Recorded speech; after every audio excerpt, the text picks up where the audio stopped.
함께 말씀 보겠습니다. 룻기 2장입니다. 구약성경 룻기 2장 1절부터 7절까지 말씀 우리 함께 보겠습니다. 룻기 2장 1절부터 7절까지 말씀입니다. 교독하겠습니다. 제가 먼저 2장 1절 말씀 봉독하겠습니다. 나오미의 남편 엘리멜렉의 친족으로 유력한 자가 있으니 그의 이름은 보아스더라.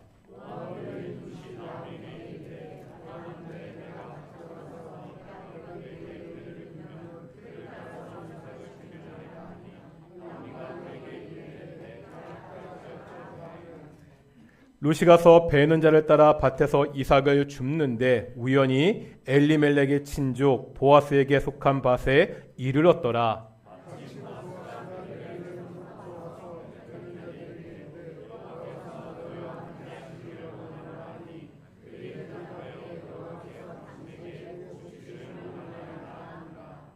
보아스가 베는 자들을 거느린 사원에게 이르되 이는 누구의 소녀냐 하니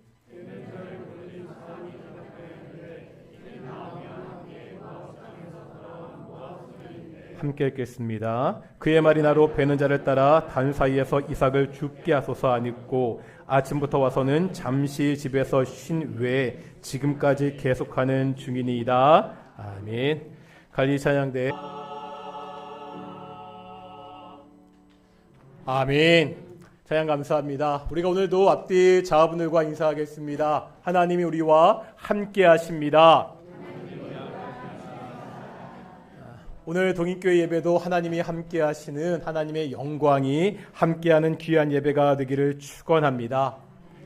오늘이 2023년 4월의 마지막 날입니다. 따지고 보면은 2023년도 3분의 1이 지났습니다. 시간 빠르죠? 어떠십니까?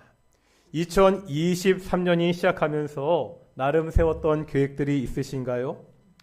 혹시 그 계획들을 여전히 잘 실천하고 있으십니까? 올해 교회에서 성경 통독 클럽을 만들었습니다. 2023년 성경 일독을 목표로 하고 매일 성경을 읽는 모임입니다. 새벽부터 그 단톡방에 하루 읽을 분량 완료했다는 톡이 계속해서 올라오고 있습니다. 많은 분들이 잘 따라오고 있습니다. 참 감사한 일입니다. 하지만 많은 경우요, 계획대로 살지 못하는 것이 우리네 인생이죠. 수련회나 부흥회가 끝나고 새로운 삶을 결심합니다. 그간의 경험을 보면 그 결심이 오래가지 못합니다. 어떤 것을 결심하는 것은 쉽습니다. 하지만 그 결심한 것을 지켜가는 것은 보통 일이 아닙니다. 결심이야 내 머릿속에서 마음으로 할 수 있습니다. 하지만 실천은요, 만만치 않은 치열한 삶의 현장에서 해야 됩니다. 그래서 결심한 것을 잘 지켜내는 사람을 보면 우리가 존경의 눈길을 보내기도 하죠. 룻은 어떠합니까? 우리가 이미 보았던 1장 17절에 보면 룻의 대단한 결심이 나옵니다. 다 같이 한번 1장 17절 읽어보실까요? 앞에 1장 17절입니다. 읽겠습니다. 시작.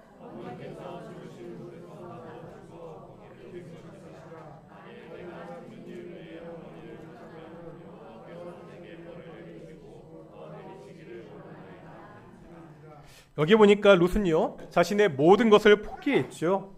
자기를 보호할 사람이 전혀 없는 낯선 땅에서 이제 이방 여인으로 살아가야 됩니다. 다른 남자를 만나서 새로운 인생을 설계할 수 있을지도 불투명합니다.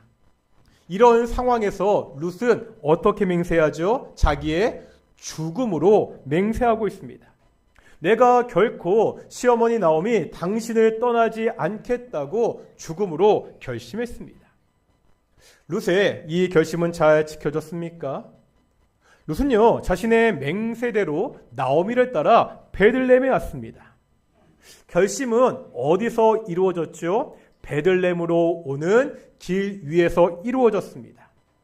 하지만 이제는 베들레헴이라는 삶의 현실 가운데 들어와 있습니다.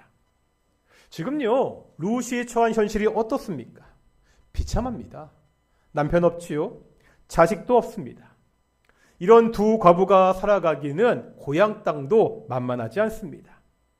베들레헴을 휩쓸렸던 흉년은 사라지고요. 지금 밭에는 곡식이 익어갑니다. 사람들은 저마다 추수의 기쁨에 쌓여 있습니다. 하지만요, 고향으로 돌아온 이 두 과부에게는 추수할 밭이 없습니다. 모아둔 돈도 없습니다. 당장 한 끼 먹을 양식이 아쉬운 처지입니다. 룻은 길에서 막연하게 어려우리라 생각했습니다. 그 어려움이 현실의 삶 속에서 뼛속까지 파고들고 있습니다. 어떻게 됩니까? 지금이라도 그 결심을 돌이켜야 되는 것 아닙니까? 결심은 결심이지만 그대로 살아가기에는 상황이 너무나 빡빡합니다. 이런 상황에서 룻은 어떻게 행동하지요? 오늘 본문에 보면 룻은요, 최선을 다해서 약속을 지키고 있습니다. 당장에 한 끼 먹을 일이 걱정이었던 룻은 나오미에게 말합니다. 2절에 보면 이렇게 말하고 있죠. 내가 밭으로 가서 내가 누구에게 은혜를 입으면 그를 따라서 이삭을 줍겠나이다. 룻은요, 아무것도 가진 것이 없습니다. 이런 룻이 할 수 있는 유일한 게 뭐라는 거예요? 이삭 줍기입니다. 남의 밭에 가서 추수하다가 떨어진 그 이삭을 줍는 일입니다. 이것은 모세의 율법에서 유래된 것입니다. 레위기 말씀에 보면 추수할 때 매정하게 다 추수하거나 추수하다가 땅에 떨어진 곡식까지 다 거두지 말라고 합니다. 왜지요? 그것도 없는 가난한 사람들이 그것을 주워서라도 살 수 있도록 하기 위해서입니다. 지금 룻의 처지가 어떻습니까? 아는 사람 하나 없는 곳입니다. 남들 뒤에 졸졸 따라다니면서 흘린 곡식을 주우면서 목숨을 유지해야 됩니다. 젊은 과부가 남자들의 뒤를 쫓아다니면서 이 떨어진 곡식을 줍는 것 결코 쉬운 일이 아닙니다. 정말로 공공한 삶입니다. 이런 현실에서 룻은 최선을 다합니다. 오늘 본문은 룻이 이삭을 줍는 내용입니다. 그런데 오늘 본문을 보면은요, 성경의 기자는 이 내용의 흐름과 이어지지 않는 한마디를 톡 던지고 있습니다. 2장 1절입니다. 1장 마지막은 어떻게 끝났죠? 1장 마지막에 보니까 나오미와 룻이 베들레헴에 도착했다, 이렇게 끝나고 있습니다. 다시 2장 2절부터 누구의 이야기가 나오죠? 나오미와 룻의 이야기가 나옵니다. 그런데 갑자기요, 그 중간 2장 1절 보겠습니다. 같이 한번 2장 1절 읽어볼까요? 시작.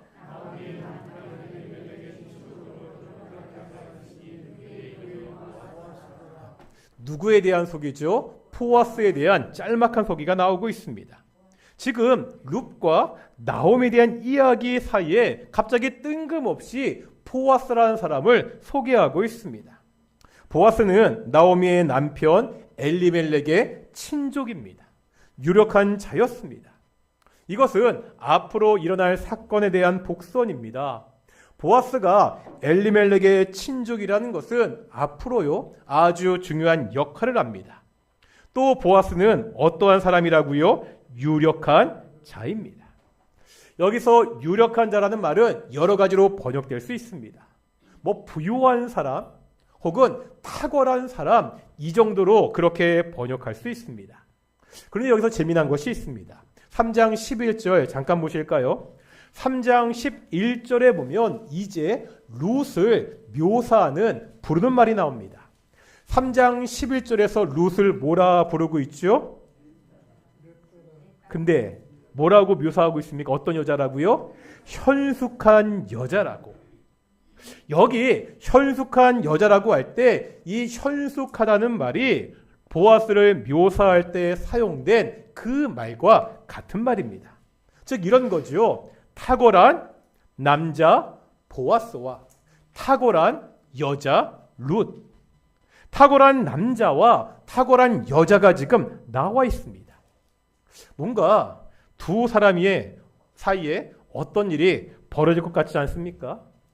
그런데 우리는 이미 결과를 알고 있죠. 두 사람이 뭐하죠? 결혼합니다.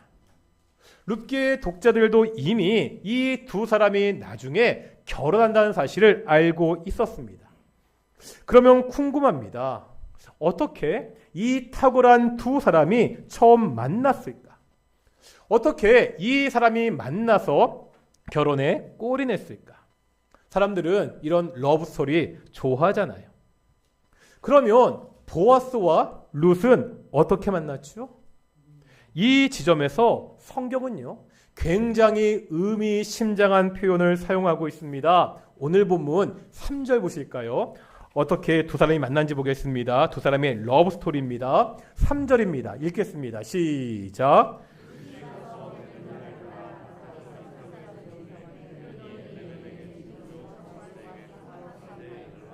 그렇죠? 이제 4절 볼 텐데요. 4절 처음 보겠습니다. 시작. 여기까지입니다. 지금 뭐라 말하고 있죠? 3절에 보니까 룻이 보아스의 밭에 왔는데 어떻게 왔다고요? 우연히. 4절에 보니까 언제?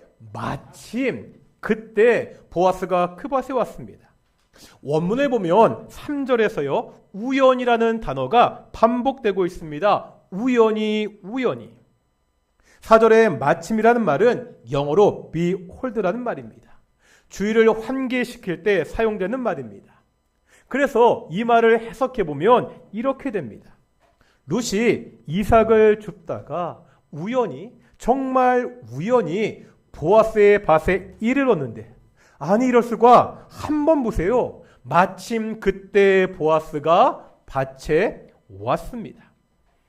지금 본문은 이렇게 두 사람의 만남을 설명하고 있습니다. 좀 이상하지 않습니까? 우연히 만나다. 아니, 모든 것은 다 하나님의 섭리 아래 있는 것이 아닙니까? 예수님은요, 하나님께서 우리의 이 머리카락의 숱까지 다 세신다고 말씀하셨습니다. 우연이라는 말 이상하지 않습니까? 아니, 교회에서는요, 우연히 이런 말을 써서는 안 되는 것 아닙니까? 게다가 룻기를 보면 특별히 하나님의 인도하심을 강조하는 표현들이 많이 나와 있습니다. 한번 찾아볼까요? 1장 6절입니다. 1장 6절에 보면 어떤 표현이 있죠? 여호와께서 자기 백성을 돌보시사 그들에게 양식을 주셨다함을 듣고, 지금 베들레헴에 양식이 생긴 것이 누가 하신 일이라고요? 하나님이 하신 일입니다. 이제 1장 13절 볼까요? 나오미가 뭐라 말하고 있죠? 여호와의 손이 나를 치셨으므로. 나오미가 지금 내가 고통받는 것이 누구 때문이라고요? 하나님 때문이라고 말하고 있습니다. 이제 뒤인데요. 4장 13절입니다. 4장 13절에 보면 중간에 이런 구절이 있죠. 4장 13절 보시겠습니다. 이렇게 말씀하고 있습니다. 여호와께서 그에게 임신하게 하심으로 그가 아들을 낳은지라. 지금 아들을 누가 낳았어요? 룻이 아들을 낳았는데 누가 아들을 낳게 하셨다고요? 하나님이. 아들을 낳은 것도 하나님의 인도하심, 하나님의 섭리라고 이렇게 말하고 있습니다. 그런데 오늘 본문에 보니까 룻과 보아스가 어떻게 만났다고요? 우연히 만났다고 이야기하고 있습니다. 이것을 어떻게 이해해야 됩니까? 하나님의 섭리와 우연한 만남. 우리 동인교회가 속한 교단은 대한예수교 장로의 순장 측입니다. 우리는 장로교에 다니고 있습니다. 그러다 보니까 어려서부터 하나님의 주권이니 하나님의 예정이니 이런 말들을 많이 들었습니다. 모든 것이 다 하나님의 섭리, 손 아래 있다는 말입니다. 그러다 보니까 이것이 지나쳐 이런 식으로 생각할 때가 있습니다. 나의 모든 삶은 하나님이 예정하신 것이다. 내가 행동하는 것 하나하나 하나님이 다 정해 놓은 대로 하는 것이다. 이렇게 말하면서 어떤 잘못을 저지르고도 변명합니다. 이게 다 하나님이 예정하신 대로 한 것이다. 이것이 좀 더 심해지면 구원관에 심각한 문제를 일으킵니다. 내가 어차피 구원받기로 예정되었다면 내가 그냥 내 마음대로 살아도 되는 것이 아닌가? 이런 생각을 하면서 엉망으로 살게 됩니다. 이건 아니라는 거죠. 하나님의 섭리, 하나님의 인도하심을 오해해서 생기는 일입니다. 우리가 알아야 되는 것이 있습니다. 우리의 모든 삶은 하나님의 주권적 섭리 아래에 있습니다. 예수님의 말씀대로 공중에 나는 새 한 마리도 하나님이 허락하지 않으시면 떨어지지 않습니다. 하지만 이것이요, 결과적인 고백이라는 것을 알아야 됩니다. 하나님은 우리를 리모컨으로 조종하는 로봇으로 창조하지 않았습니다. 우리가 아침에 나올 때요, 정장을 입을지, 그냥 캐주얼하게 입을지, 바지를 입고 갈지, 치마를 입을지, 내가 버스를 타고 갈지, 택시를 타고 갈지, 내가 점심을 먹을지, 내가 간식을 많이 먹어서 점심을 먹지 않을지, 이건 누가 결정하는 거예요? 다 내가 결정하는 것입니다. 하나님은 우리에게 자유를 허락하셨습니다. 삶의 매 순간순간마다 어떻게 행동하는지를 스스로 결정하도록 하셨습니다. 우리가 줄에 매달린 인형처럼 그렇게 살아가는 자들이 아닙니다. 다만 하나님은요, 이런 인간들의 자유로운 행동을 통해서 자신의 계획을 이루어 가십니다. 당장은요, 눈에 보이지 않는 것 같습니다. 하지만 시간이 흐르고 결과가 나오면 이 모든 것이 다 하나님의 섭리 가운데 이루어졌다는 것을 우리가 알게 됩니다. 요셉을 생각해 보겠습니다. 요셉 아시죠? 요셉의 삶을 가보면 그야말로 고난의 연속이었습니다. 처음에 어떤 고난이 있죠? 형들에 의해서 노예로 팔려갑니다. 좀 잘 지내나 싶었더니 감옥에 가고 말았습니다. 감옥에서 관원장들의 꿈 해몽해 주잖아요. 풀려날 기회를 가졌나 기대었습니다. 하지만 풀려난 관원장은 요셉을 잊었습니다. 또다시 감옥에서 절망하게 됩니다. 그런데 이런 요셉이 결국 어떻게 되지요? 나중에 애굽의 총리가 됩니다. 요셉이 애굽의 총리가 된 것은 단순히 요셉 한 사람의 영광이 아닙니다. 창세기에 보면 하나님이 아브라함에게 두 가지 약속을 하십니다. 어떤 약속이죠? 첫 번째는 땅의 약속이고요. 두 번째는 자손의 약속입니다.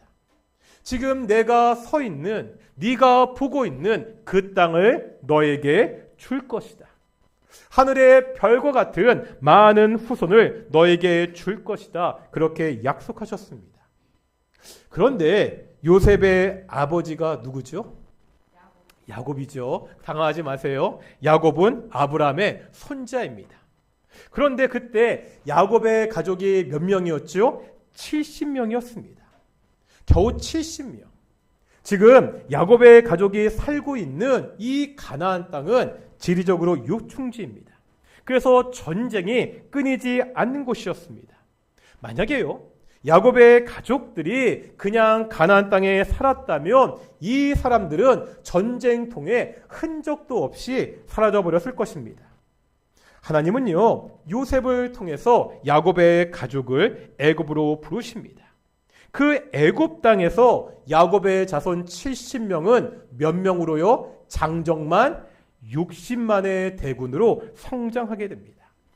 출애굽할 때 보면 성경에 분명히 하나님의 군대가 나왔다고 그렇게 묘사하고 있습니다. 이 하나님의 군대를 통해서 약속의 땅, 가나안 땅을 차지하게 되지요. 하나님께서 아브라함에게 하셨던 자손의 약속과 땅의 약속이 성취되게 됩니다. 요셉이요, 애굽에 팔려간 사건을요, 표면적으로만 보겠습니다. 왜 팔려갔죠? 형들이 시기했기 때문입니다. 형들은요, 이 요셉이 꼴보기 싫었습니다. 이 요셉을 제거하고자 애굽의 노예로 팔았습니다. 이건 분명 형들의 죄입니다. 하지만 이것은 또한 누구의 섭리라는 거예요? 하나님의 놀라운 섭리였습니다. 겨우 70명인 그 야곱의 가족들을 장정만 60만인 하나님의 군대로 키우셨습니다. 바로 이것을 위해서 야곱의 가족들을 애굽으로 부르는 과정이었습니다. 분명 요셉은요, 고통스러운 삶을 살았습니다. 노예로 살 때, 감옥에 있을 때 하나님의 인도하심이 잘 보이지 않습니다. 요셉도요, 노예로 있을 때요, 그 감옥에 있을 때, 그 고난의 순간에, 야, 이제 내가 조금만 참으면 애굽의 총리가 될 것이다 생각했습니까? 생각하지 못했습니다. 우리는, 요셉은요, 나중에 그 결과를 보고, 이것이 다 하나님의 인도하심이구나, 하나님의 손길이었구나, 그렇게 알게 됩니다. 오늘 본문도 마찬가지입니다. 룻은요, 우연히 마침 그때 나타난 보아스를 만나게 됩니다. 이 말은 그 가운데 하나님의 섭리, 하나님의 인도하심이 없다는 말이 아닙니다. 룻과 보아스가 만났는데 이 두 사람이 의도해서 만난 것이 아니라는 말입니다. 룻이요, 보아스를 만나기 위해서 밭으로 갔습니까? 아니죠. 보아스가 룻을 만나기 위해서 그때 마침 밭으로 온 것이 아닙니다. 그들은 각자 자기의 삶 가운데서 자기의 일을 했을 뿐입니다. 그런데 그 가운데 하나님의 섭리가 숨어 있습니다. 그들은 우연히 만났지만 그 우연도 하나님의 손 안에서 움직였다는 것을 룻기는 보여주고 있습니다. 우리는 어떻게 살아야 됩니까? 먼저 우리가요, 하나님의 섭리 아래 있다는 것을 인정해야 됩니다. 하나님은 창조주가 되시죠. 지금도 이 땅을 다스리는 만왕의 왕이십니다.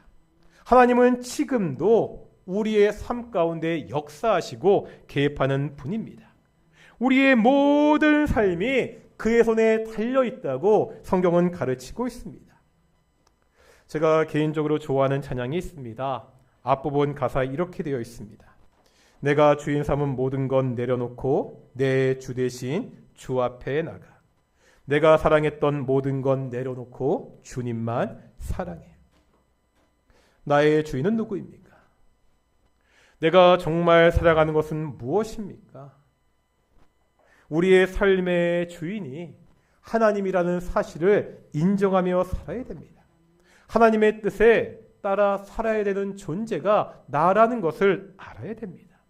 오직 하나님께서 우리의 삶을 섭리하시고 오직 하나님이 우리 삶의 주관자가 되십니다. 하지만 조심할 것이 있습니다. 이 사실이요, 내 무책임한 삶에 대한 변명이 될 수 없습니다. 하나님이 내 삶의 주인이라는 사실이 나에게는 아무런 책임도 없다, 이런 말이 아닙니다. 하나님의 섭리 아래 있다는 것이 나는 이제 아무렇게나 살아도 된다, 이런 말이 아닙니다. 오히려요, 하나님의 섭리 아래 있기에 주어진 현재의 삶에 최선을 다해야 됩니다. 내 삶의 주인이 하나님이시니까 더욱더 하나님의 뜻대로 살고자 노력해야 됩니다. 룻은 어떠했습니까? 정말 아무것도 없잖아요. 정말 손에 준 것 아무것도 없는 절망적인 상황입니다. 그 속에서 시어머니를 위해서 밭으로 나가 최선을 다해서 일을 했습니다. 현재에 주어진 내 형편에서 할 수 있는 최선을 다했습니다. 요셉도 마찬가지입니다. 어떤 처지라고요? 형들에게 팔려서요, 지금 외국 땅에 노예로 그렇게 끌려온 처지입니다. 정말 비참하기가 그지없는 삶입니다. 그런데 요셉은 어떻게 살았죠? 하나님 앞에서 살았습니다. 보디발의 아내가 유혹할 때 하나님 앞에서 올바르게 행동했습니다. 옷을 버려두고 죄의 자리에서 도망치는 모습을 창세기는 보여주고 있습니다. 우리가 이렇게 살아야 됩니다. 총신대 신학대학원 김지찬 교수님의 글에 보면 이런 질문이 있습니다. 노예로 살 것인가? 신부로 살 것인가? 다시요.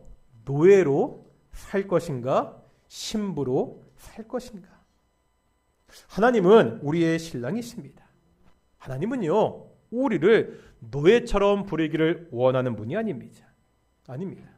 무자비한 폭군처럼 심으로 우리를 다스리기 원하는 분이 아니십니다. 신랑 되신 하나님은 우리를 순결한 신부로 맞이하십니다. 우리를 신부로, 우리를 순결한 동역자로 대하시는 분입니다. 나는 지금 누구죠? 노예입니까? 신부입니까? 나는 하나님의 노예의 삶을 살고 있습니까? 하나님의 신부의 삶을 살고 있습니까? 주인이 심으로 끌고 갈 때까지 그냥 내 고집대로 버티는 노예로 살아가겠습니까? 아니면 함께 미래를 설계하면서 자발적으로 섬기는 신부로 그렇게 살아가겠습니까? 룻은요, 자신의 말에 책임을 졌습니다. 자신에게 주어진 일에 최선을 다했습니다. 상황과 상관없이 올바르게 행동했습니다. 그 룻의 삶을 하나님이 인도하셨습니다. 하나님께서 룻의 우연한 발길을 보아스의 밭으로 인도하셨습니다. 보아스가 마침 그 밭으로 오게 하셨습니다. 우리가 룻과 같이, 요셉과 같이 살아야 됩니다. 내게 주어진 환경에서 최선을 다해야 됩니다. 어떠한 상황에서도 올바르게, 누구 앞에서요? 하나님 앞에서 올바르게 행동해야 됩니다. 우리가 하나님 앞에서 이렇게 살 때 하나님이 우리의 발길을 우연히 그분의 섭리 가운데 선하게 인도하십니다. 마침내 우연히 그 일어난 일들을 통해서 필연적으로 하나님의 은혜가 우리를 찾아오게 될 것입니다. 하나님이 나의 주인 되십니다. 하나님이 우리의 삶을 주관하십니다. 이 사실을 알고 주인 되신 하나님 앞에서 최선을 다하는 삶, 하나님 앞에서 올바르게 살아가는 우리 동인의 성도들이 되시기를 축원합니다. 우리 함께 내가 주인 삼은 모든 것 내려놓고 찬양하시면서 말씀을 묵상하며 나아가겠습니다.